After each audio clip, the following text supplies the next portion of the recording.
Welcome in everyone to Flyover Footy. I'm Matt Baker, and we're continuing our Kickoff to 2024 interview series recorded at St. Louis City SC's Media Day on Thursday, February 16th. Please excuse any audio issues as this was more of a scrum, and full disclosure was one of our first attempts at this with hopefully many more to come. For this video, we have midfielder Edu Löwen. Good to see you. Good to see you. Returning from Germany, you've only been back for a few days. Can you describe this process of the green card and just what that's been like? Stressful, very stressful for sure.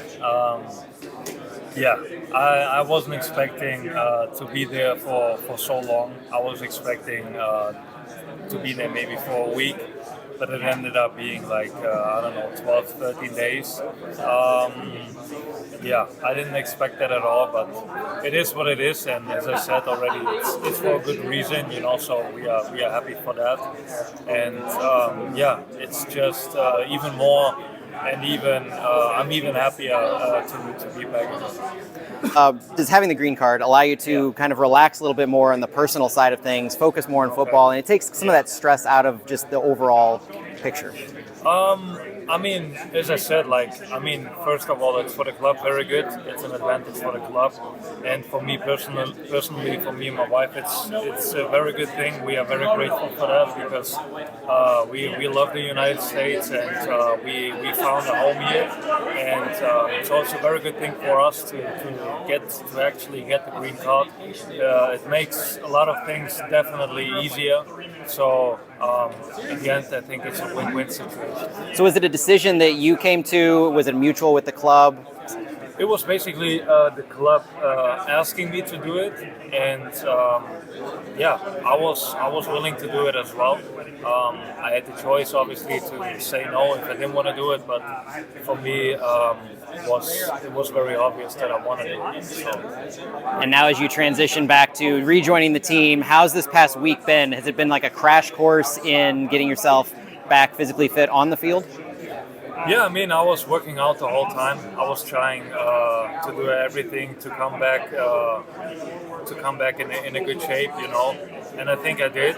But obviously I'm gonna need a couple sessions. I'm gonna need 1-2 more weeks, and I think then I should be good and should be in it again, because I think I didn't lose a lot of fitness, and 1-2 weeks is gonna get me there.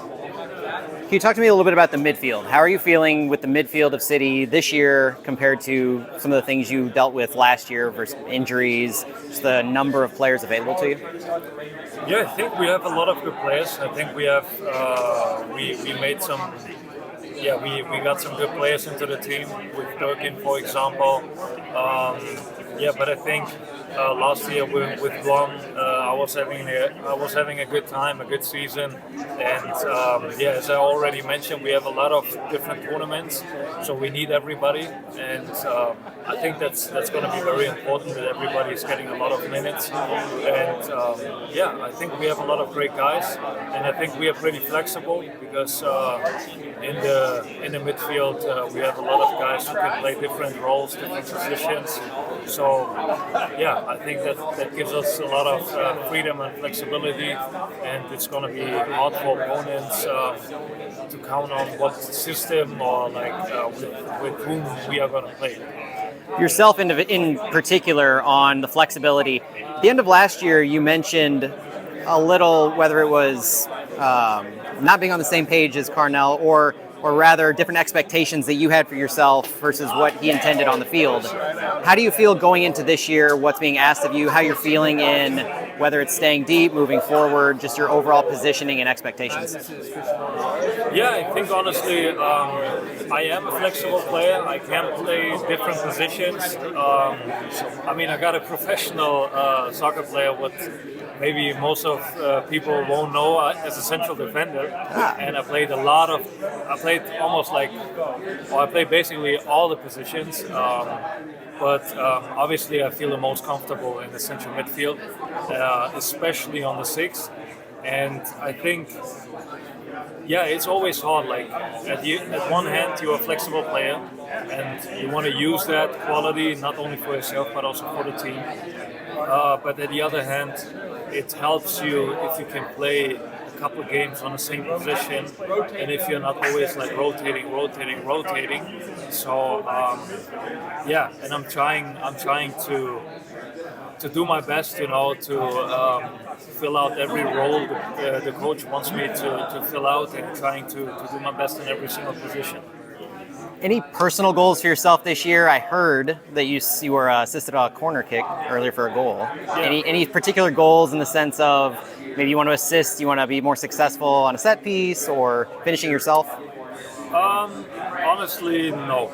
Honestly, like I'm not setting goals for myself like this. Like I want to score so many goals. I want to have so many assists, because then you get into a tension of like making it too much about yourself. Maybe like when you set you set yourself a goal of scoring so many goals, and maybe in the next play you should better see your teammate, but you are thinking of scoring the goal. So I think it comes how it comes.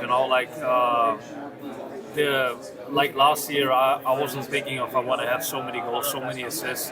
So I just want to do my best. I just want to improve in everything. I want to be better in everything, in terms of fitness, in terms of being dangerous in front of the goal, in terms of being aggressive against the ball, working even more and harder against the ball, and coming backwards. These are things and goals I set myself, but not in terms of I want to score so many goals or have so many assists, because that's not predictable. Perfect. Thanks for your time, Edu. Thank you. Appreciate it.